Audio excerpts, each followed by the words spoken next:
कायम ज़ात से मोहब्बत करो तुम भी कायम कर दिए जाओगे। तो कायम ज़ात से मोहब्बत करनी है। और बाकी अक्सर मेरे पास भी आते हैं तो कहते हैं आप मौत से, क्योंकि मौत हर किसी डर तो लगता है ना कि किसी हम लोगों का तो कॉन्सेप्ट उस तरह से, तो कहते तो क्या मतलब बस मौत का। मैंने कहा नहीं, ज़िंदगी का शुक्र अदा करना है, मौत का इंतज़ार करना है। अल्लाह, ज़िंदगी का शुक्र अदा करना है, मौत का इंतज़ार करना है कि लाइफ गुजारनी है। और लेकिन उसके साथ कुछ ज़्यादा पक्का प्लान नहीं बनाना यहाँ का। पहले ये सवाल ये सोचो कि अल्लाह ने भेजा क्यों, सही बात, और फिर सोचे कि वापस क्यों बुला रहा है। तो कुछ तो लेके जाना है ना साथ, तो अब जो लेके जाना है उसके बारे में सोचो। ऐसे ही है, करने वाले काम है कर डालो। ऐसे ही और खुशियाँ, सुकून, आसानियाँ ढूंढने से नहीं मिलती, देने से मिलती हैं। जब आप देना शुरू कर दो। कि उस दिन मैं एक ऑडियो सुन रहा, तो किसी ने पूछा कि तकदीर क्या है, तो कहते हैं सवाल आपका थोड़ा मैं चेंज कर देता हूँ। आपका सवाल ये होना चाहिए कि बाय चांस है या बाय चॉइस है। सही। तो बाय चॉइस उसमें यही है कि आपकी तकदीर दुआओं में पोशीदा है और दूसरों की दुआओं में। अल्लाह। वो एक शख्स उनके पास गया कि बड़ा परेशान हूँ, हल बताएं। तो कहते हैं आसान हल है, कोई शख्स तलाश करो जो तुम्हें दुआ दे, लेकिन एक शर्त है, उसे बोलना ना पड़े कि मेरे लिए दुआ दो। वो तुम्हें देखे और दुआ दे। उसकी ज़िंदगी में कुछ ऐसा कर जाओ क्या बात कि वो तुम्हें देखे और दुआ दे। तो ये जो मेन जो कहते हैं ना कि जितना जितना इंसान अल्लाह के करीब होता जाता है उतना उतना उसकी मखलूक के करीब होता जाता है। बल्कि हज़रत के एक जुमले ने तो मेरी लाइफ ही चेंज कर दी। और वो जो मेरी देखिए, कोई एक बाज़-औक़ात इंसान बड़ी किताबें पढ़ता है और बाज़-औक़ात एक जुमला। अब ये जुमला आप देखें कि वो आबिद इबादत करने वाला डॉक्टर जो अपने मरीज़ के लिए मुखलिस नहीं, उसकी इबादत उसे कोई नफ़ा नहीं पहुँचाएगी। सुभान अल्लाह। अब ये इतना हो कि मैं अगर सिर्फ और सिर्फ, क्योंकि मुझसे तो अल्लाह मेरे मर्तबे का पूछेगा कि पूरे पाकिस्तान में चंद लोग थे जिनको डॉक्टर बनाया, अल्लाह नहीं बनाया ना। बेशक। और फिर उसके बाद क्यों बनाया कि तुम नाफ़े इल्म हासिल कर रहे थे जिससे मखलूक का नफ़ा हो। अब ये बताओ कि कितने लोगों का नफ़ा हुआ। अल्लाह। कब्र में नेमतें देने वाला नेमतों के मुतल्लिक पूछेगा कि दी तो तुझे मैंने नेमतें थी ताकि तू मेरे करीब हो जाए। सही बात। तो मेरी नेमतें इस्तेमाल करके जहन्नुम तक कैसे पहुंच गया। अल्लाह। और गाफिल की आंख तब खुलती है जब बंद होने वाली होती है। बल्कि एक और जुमला कि हम जिंदगी फिरौन की मांगते हैं और आकिबत मूसा की मांगते हैं। तो ये देख लेना कि अगर आपकी नमाज का अमल आपकी ज़िंदगी में ज़ाहिर होना चाहिए। और बाकी ये है कि अल्लाह ताला, हमें नहीं पता कि कौन सी छोटी नेकी किधर जाके हमें। सही बात है। तो ये बस। और दूसरा है कि जो माशाल्लाह आप काम कर रहे हैं बच्चों को लेके कि क्यों गुनाह ख़तरनाक है रूह के लिए। जी। तो हम रूह और जिस्म की कॉम्बिनेशन है। सही बात। आज का डॉक्टर इसलिए पूरा कामयाब नहीं है क्योंकि वो सिर्फ जिस्म को फोकस कर रहा है। ज़बरदस्त। रूह पहले बीमार होती है, जिस्म उसको फॉलो करता है। मैं एक किताब लिखने की कोशिश कर रहा हूँ, तो उसमें मैंने एक जगह लिखा कि जब हम रोज़ा रखते हैं तो पुराना बिलीफ यही था, जितने भी मुस्लिम जो हकीम थे, जो बड़े बड़े डॉक्टर्स थे, उनका ये बिलीफ था कि रूह पहले बीमार होती है, सही, जिस्म उसको फॉलो करता है। तो जब हम रोज़ा रखते हैं खा तो कुछ भी नहीं रहे, बिल्कुल, लेकिन रूह स्ट्रांग होनी शुरू होती है और फिर जिस्म उसको फॉलो करता है। क्या बात। अभी रिसर्च है 3 दिन का फाका, ठीक है ना, 3 दिन अगर आपने फास्टिंग की है प्रोलॉन्ग, और उसके बाद अगर आप मील लेते हैं तो आपकी बॉडी के अंदर स्टेम सेल मोबिलाइजेशन होती है। अच्छा। और जितने पुराने खुलिए हैं उनको नए सिरे से बॉडी बनाती है दोबारा से। ये स्टेम सेल मोबिलाइजेशन फास्टिंग के जरिए। और ऑटोफेजी 2016 या 17 का नोबेल प्राइज विन कर चुका है बंदा।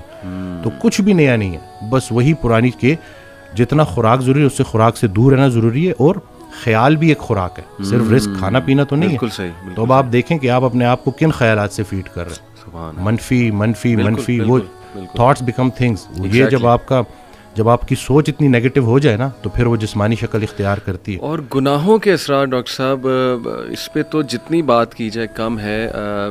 लिटरली आपके सेल्स पे इफेक्ट होते हैं जाके। मेरा तो ये बिलीफ है गुनाहों के, बिल्कुल बिल्कुल, नाफरमानी के। और आजकल जिस तरह के गुनाह अल्लाह माफ़ करे आ गए हैं, जो दिखाया जा रहा है स्क्रीन पे, पूरी एक इंडस्ट्री खड़ी हो गई, उसको ग्लैमराइज कर दिया, इंस्टीट्यूशनलाइज कर दिया। पॉर्न इंडस्ट्री की बात कर रहा हूँ, तो कैसे कैसे मसाइल लोगों को आ गए हैं।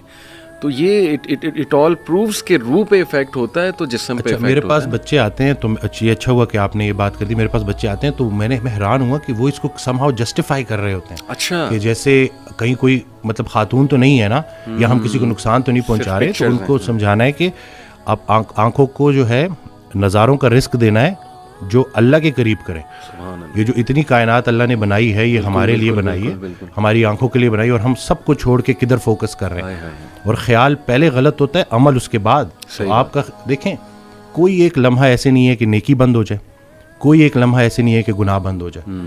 फजल के मतलाशी को फजल मिलेगा, तो आप ढूंढ के आ रहे हो। अब अगर आपने मोबाइल में थोड़ा सा भी, और शैतान तो जी हमारे रगों में खून की तरह दौड़ता है, तो अगर आप ज्यादा उसको फीड करेंगे तो आप तो उस एडिक्शन से कैसे, और फिर लोग आ रहे हैं जी, लोग, और फिर हमारी किताबों में भी अनफॉर्चुनेटली ये चीज़ लिख दी गई है कि इसका कोई नुकसान नहीं है। हाँ जी, हाँ जी, रिसर्चेज है, ये तो हेल्दी है, हेल्दी है। तो अब ये है कि कोई भी चीज़ जो आपको नेचर से दूर कर रही है, देखें हमारा दीन है उसका एक एलिमेंट बरकत के ऊपर है कि बरकत का उठ जाना और बरकत का आना। सही बात। जो ये बज़ाहिर नज़र नहीं आता, लेकिन ये हमारा एक बड़ा बिलीव है कि हम चलते ही इसके ऊपर है।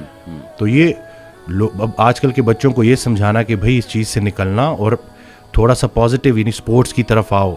देखें आग और पानी साथ साथ नहीं चल सकते। सही बात। जब वो फिटनेस की तरफ तवज्जो करेंगे, जब स्पोर्ट्स एक्टिविटीज़ में आएंगे, अच्छी उनकी गैदरिंग होगी, बिल्कुल सही, तो इंशाल्लाह डेफिनेटली वो निकल आएंगे। अब पता नहीं मुझे ये बात करनी चाहिए कि नहीं, लेकिन मैं कर ही देता हूँ। कुछ दोस्तों को ना छोड़ना पड़ा जो बड़े पुराने दोस्त थे। सही। तो उस दिन कॉल आई तो गिला तो कि मिलता नहीं है। सही। तो मैंने कहा मैं मिल के क्या करूँ। सही। वही मैं कब बच्चे बड़े होने को आ गए। सही। और हमें कोई नहीं पता कि कब बुलावा आ जाए, अल्लाह, और तुम लोगों की वो गफलत ख़त्म ही नहीं होती। तो वो फिर मुझे आगे से कहता है कि तुम बड़े, तुम अपने आप को ये समझते। मैंने कहा नहीं भाई, मैं अपने आप को शायद इतना स्ट्रांग नहीं समझता, क्योंकि अगर आप किसी परफ्यूम की दुकान में जाओगे, आप परफ्यूम ना भी खरीदो तो आप खुशबूदार होकर निकलोगे। सही। संगत मैटर करती है, तो ये बच्चों को पता चलना चाहिए, क्योंकि आपकी जो कंपनी है ना, वही आपको गुनाह करने से ज़्यादा गुनाह पे लाने वाले की पकड़ होगी। सही बात। और ये इनको पता चलना चाहिए कि ये जो आपका फ्रेंड सर्कल है ये बड़ा मैटर करता है, और इसके बारे में आपका सिलेक्टिव होना बड़ा ज़रूरी है। सही बात। क्योंकि अल्लाह का जिक्र जब महफिल, बल्कि उस दिन मैंने एक वीडियो में भी कहा कि जब अल्लाह कि जब तन्हाई में तुम मुझे पुकारते हो मैं भी तन्हाई में पुकारता हूँ, जब तुम महफिल में पुकारते हो मैं भी महफिल में पुकारता हूँ। तो जब आप महफिल में अल्लाह को पुकार रहे हो तो अल्लाह भी अपनी महफिल में आपको पुकार रहा है। अब अल्लाह की एक महफिल है तो सोचेंगे आपका जिक्र कहाँ, तो ख्याल एक दे दिया ना। अब इसमें बहुत से ख्यालात से बचने का एक ही तरीका है कि इंसान एक ख्याल में गुम हो जाए। सही बात। तो अगर वो पॉजिटिव ख्याल है और वो अल्लाह का ख्याल है तो बस इंशाल्लाह।